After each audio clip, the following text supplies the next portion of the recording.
Hello everyone, welcome to our channel Legal Mind Map. So today we'll cover petition for grant of probate या फिर आप इसे ये भी कह सकते हैं लेटर्स ऑफ एडमिनिस्ट्रेशन. तो हम पहले एक्सप्लेनेशन देखेंगे, format, affidavit and then case law. So our subject is drafting, pleading and conveyancing. So let's understand in simple language the explanation.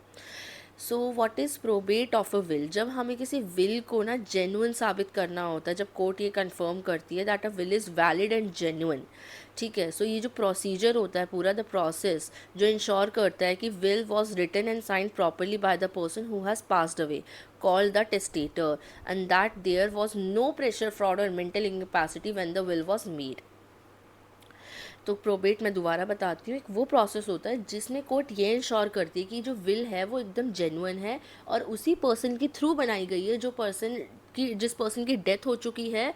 और यानी कि जिस पर्सन की डेथ हो चुकी है, यानी जिसने विल बनाई थी, उसको हम टेस्टेटर कहते हैं. और ये विल किसी भी प्रेशर, फ्रॉड में नहीं बनी है. पर्सन पूरी तरह मेंटली केपेबल था. विल सारे एसेंशियल्स को कंप्लीट करती है जेन्युइन होने की.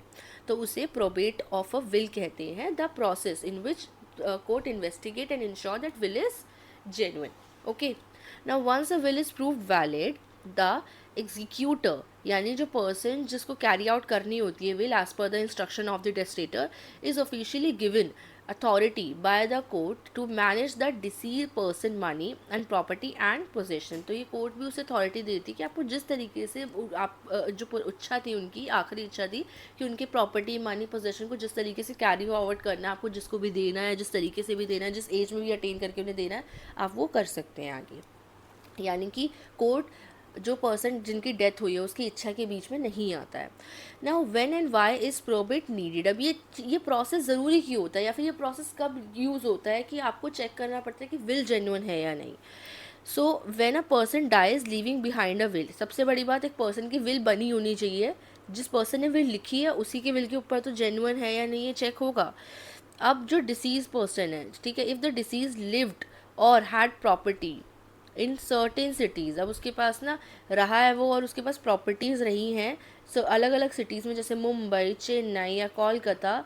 इंडियन सक्सेशन एक्ट 1925 के तहत इफ़ देयर आर डिस्प्यूट्स और डाउट्स अबाउट द विल, अगर विल को लेकर कोई भी डिस्प्यूट है, यानी फिर भी लड़ाई हो रही है कि विल गलत है, विल को गलत तरीके से लिखाया गया है, विल को किसी और ने लिखा, उन्होंने नहीं लिखा, सिग्नेचर्स मैच नहीं हो रहे हैं एंड ब्ला ब्ला. सो ऐसे इश्यूज़ में, ऐसे डाउट वाले इश्यूज़ में ये जो जो प्रोसेस होता है प्रोबेट का, ये यूज़ होता है. If there are legal heirs और relatives who object to the will. अब लीगल हेयर्स है या कोई रिलेटिव है जिनको ऑब्जेक्शन है विल से, जिनको लगता है विल में कुछ गड़बड़ है, जेन्युइन नहीं है विल, कोई एसेंशियल मीट नहीं कर रही है, तो उस सिनारियो में भी ये प्रोसेस यूज़ किया जा सकता है to check the validity of the will. If the will includes immovable property. अगर विल इमूवेबल प्रॉपर्टी इंक्लूड करती है, ये भी वन ऑफ द एसेंशियल है. ना why is probate important. Important क्यों है ये प्रूव करता है कि विल रियल है और वॉलेंट्रली बनाई गई है, यानी अपनी खुद की मर्जी से. It gives legal power to the executor to handle the estate. Executor को लीगल पावर मिल जाती है कि विल अब जेन्युइन साबित हो गई है, तो अब वो आगे चल के उसकी जो प्रॉपर्टी है, पूरी जायदाद जो है, उसको हैंडल कर सकता है. It protects the property and rights of all the legal hairs and beneficiaries. तो जिसके लिए वो राइट्स बने हैं, यानी जो टेस्टेटर है, जो देना चाहता था इस पर्सन को राइट, तो उनके राइट्स प्रोटेक्ट हो रहे हैं basically, right. It prevents fraud, misuse of the disease person. तो जो डिसीज पर्सन यानी जो मरने वाले की इच्छा है तो वो पूरी होती है और उसकी कुछ चीज़ों का मिसयूज़ नहीं होता है, फ्रॉड नहीं होता उसके साथ. It provides a legal method. एक लीगल मेथड होता है कि वो सेटल कर सकते हैं और क्लेम कर सकते हैं कोई भी डेप्थ होता है against the estate. Now example जो हम ड्राफ्टिंग में भी यूज़ कर रहे हैं, ठीक है. मिस्टर ई एफ, ठीक है, एक रिटायर्ड गवर्नमेंट ऑफिसर है जो रहते थे ग्रेटर कैलाश में, साउथ दिल्ली में. वो ही पास्ड अवे ऑन 15 जून 2024. अब उन्होंने अपनी डेथ से पहले एक विल बनाई थी 10 अप्रैल 2023 को, naming his younger brother A B as the executor. He had a house worth rupees 75 lakh and saving in the bank. His family included a daughter M, a widow H, and a brother G, as the will was made in Delhi and involves property probate is required. अभी पहली बात समझ लो, इसके character समझ लेते हैं इस पूरे एग्जाम्पल में कौन कौन है. ठीक है, एक तो पर्सन है मिस्टर ई एफ, ठीक है, जो कि एक रिटायर्ड ऑफिसर थे, ग्रेटर कैलाश में रहते थे और उनकी डेथ हो गई थी 15 जून को। ठीक है, अब उन्होंने विल बनाई थी लेकिन 1 साल पहले 10 अप्रैल 2023 में। अब उनके जो like naming his younger brother, उनके जो यंगर ब्रदर है, ठीक है, ब्रदर AB, ये उनके यंगर ब्रदर है। ठीक है, वो कौन थे? एग्जीक्यूटर थे विल के, यानी विल को आगे वही बढ़ाएंगे, नॉट उनके नाम कर दी, एग्जीक्यूटर है वो, एग्जीक्यूट करेंगे, उनको उसके ऊपर सबसे ज़्यादा ट्रस्ट था। नाउ उनकी जो घर की वैल्यू थी, उनके हाउस की वर्थ थी 75 लाख। ठीक है, अब लाइक और and saving in the bank, और उनके बैंक में कुछ सेविंग भी थी। हिज फैमिली इंक्लूडेड, उनकी फैमिली में कौन कौन थी? उनकी एक डॉटर थी, उनकी एक लाइक विडो, एक वाइफ थी उनकी जिनको H रखा गया है, एक ब्रदर थे उनके G। ठीक है, सो DHG, ये 3 मेंबर्स हो गए। As a will was made in Delhi and involves property, अब विल दिल्ली में बनाई गई थी और प्रॉपर्टी इन्वॉल्व करती है वो, तो इसके अंदर प्रोबेट रिक्वायर्ड है।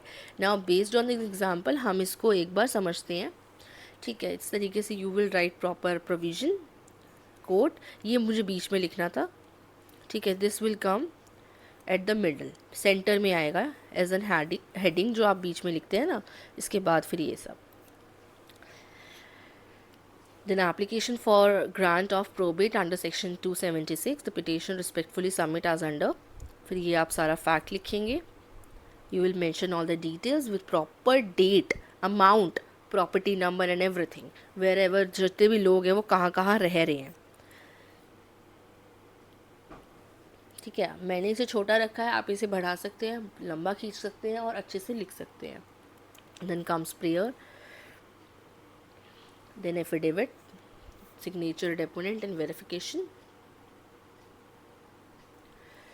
ठीक है, अब आ जाते हैं हम केस पे। The case Krishna Kumar Birla versus Rajendra Singh Lodha was a huge family fight over a will. इनके ऊपर, इनकी एक विल के ऊपर बहुत बड़ी फाइट हुई थी। ठीक है, हम केस लॉ पे हैं, हमारा फॉर्मेट ख़त्म हो चुका है, पहले ही क्लियर कर देती हूँ, बहुत स्मूथली फॉर्मेट हमारा फिनिश हो गया। और ठीक है, तो ये केस लॉ है हमारा। A very wealthy women named Priyamvada Devi Birla left a will, इन्होंने एक विल लेफ्ट की थी जिसमें उन्होंने सारी प्रॉपर्टी और जो कंपनी थी ना, ठीक है, and companies to her accountant Rajendra Singh.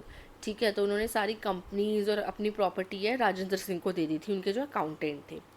तो उनकी फैमिली इंक्लूडिंग उनकी जो कृष्णा कुमार बिरला थी, उन्होंने क्लेम किया द विल वॉज फेक, कि ये बिल जो है वो फेक है।